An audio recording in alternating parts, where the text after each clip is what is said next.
So if a person believes that the earth is flat, you can't talk him out of that. He knows it's flat. Look out of the window and see. Obviously it looks flat. So the only way to convince him that it isn't is to say, well, let's go and find the edge. And in order to find the edge, you've got to be very careful not to walk in circles, so you'll never find it that way. So we've got to go consistently in a straight line, due west, along the same line of latitude. And eventually, when we get back to where we started from, you've convinced the guy that the earth is round. But that's the only way that'll teach him. Because people can't be talked out of illusions. Well, now, there is another possibility, however. Let's say we take as the basic supposition, which is the thing that one sees in the experience of satori or awakening, or whatever you want to call it, that this now moment in which I'm talking, you're listening, is eternity. That although we have somehow conned ourselves into the notion that this moment is rather ordinary, and that we may not feel very well, and that we're sort of vaguely frustrated and worried and so on, and that it ought to be changed. This is it. So you don't need to do anything at all. But the difficulty about explaining that is that you mustn't try not to do anything, because that's doing something. And how to explain that? Because there's nothing to explain. It is the way it is now. And if you understand that, it will automatically wake you up. That's why Zen teachers use shock treatment to sometimes while they hit people or shout at them or create a sudden surprise. Because it is that jolt that suddenly brings you here. See, there's no road to here, because you're already there. And if you ask me, how am I going to get here? It'll be like the famous story of the American tourist in England, who asked some yokel the way to Upper Tuddenham, a little village. And the yokel scratched his head and he said, "Well, sir, I do know where it is, but if I were you, I wouldn't start from here."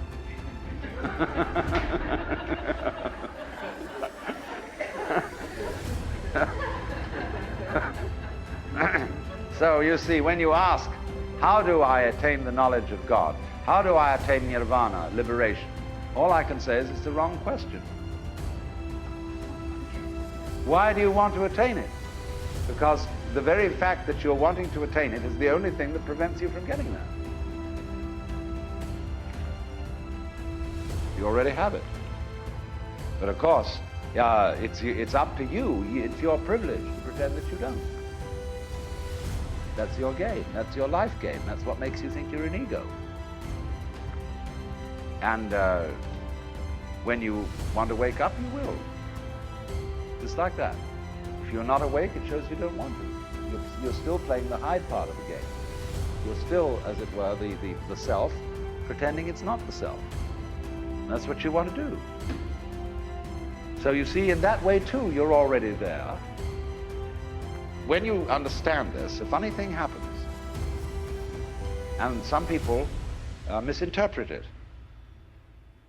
You will discover, as this happens, that the distinction between voluntary and involuntary behavior disappears. You will realize that what you describe as things under your own will feel exactly the same as things going on outside you. You watch other people moving and you know you're doing that. Just like you're breathing or circulating your blood.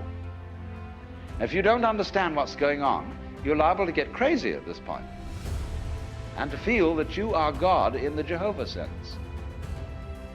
Say that you actually have power over other people, so that you could alter what they're doing,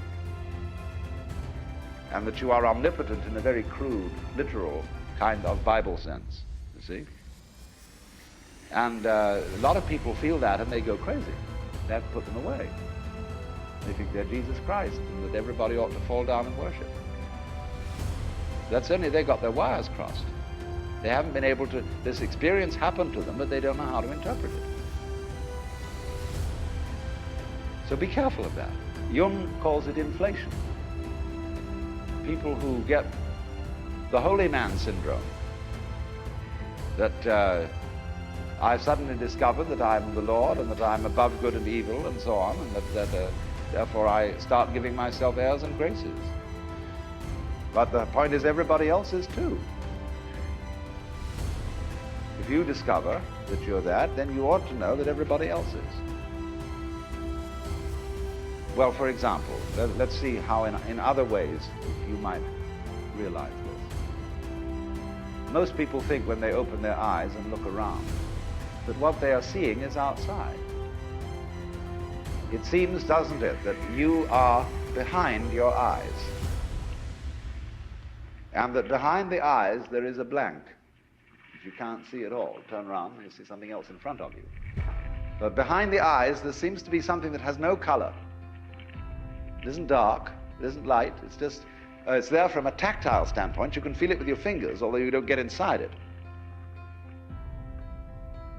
But what is that behind your eyes, you see? Well, actually, when you look out there and see all these people and things sitting around, that's how it feels inside your head. The color of this room is back here in the nervous system, where the optical nerves are at the back of the head. It's in there. It's what you're experiencing. What you see out here is a neurological experience. Now, if that hits you, and you feel sensuously that that's so, you may think that then therefore, the external world is all inside my skull. But you've got to correct that with the thought that your skull is also in the external world. So you suddenly begin to feel, well, wow, what a kind of a situation is this? It's inside me, and I'm inside it, and it's inside me, and I'm inside it. But that's the way it is. This is what you could call transaction, rather than interaction, between the individual and the world. Just like, for example, in buying and selling, there cannot be an act of buying unless there's simultaneously an act of selling, vice versa. So the relationship between the organism and the environment is transactional. The environment grows the organism, and in turn the organism creates the environment. The organism turns the sun into light, but it requires there to be an environment containing a sun for there to be an organism at all. And the answer to it is simply, they're all one process. And it isn't that organisms by chance came into this world. Put it rather that this world is the sort of environment which grows organisms. It was that way from the beginning. Just in the same way, the organisms may, in time, have arrived in the scene or out of the scene later than the beginning of the scene. But from the moment it went bang in the beginning, that's the way it started. Organisms like us sitting here, were involved in it. You see, look here, let's take the propagation of an electric current. I can have an electric current running through a wire that goes all the way around the Earth. And here we have our power source, and here we have a switch. All right. There's the positive pole, here's the negative pole. Now, before that switch closes, the current doesn't exactly behave like water in a pipe. There isn't current here waiting to jump the gap as soon as the switch is closed. The current doesn't even start until the switch is closed from the positive pole. It never starts unless the point of arrival is there. Now, it'll take an interval for that current to get going, and circuit, if it's going all the way around the Earth. It's a long run. But the finishing point has to be closed before it will even start from the beginning. In a similar way, although in the development of any physical system, there may be billions of years between the creation of the most primitive form of energy and then the arrival of intelligent life. That billions of years is just the same thing as the trip of the current round the wire. It takes a little time. But it's already implied. It takes time for an acorn to turn into an oak, but the oak is already implied in the acorn. And so in any lump of rock floating about in space, there is implicit human intelligence. Sometime, somehow, somewhere. They all go together. So don't differentiate yourself and stand up against this and say, I am a living organism in a world made of a lot of dead junk, rocks and stuff. It all goes together. Those rocks are just as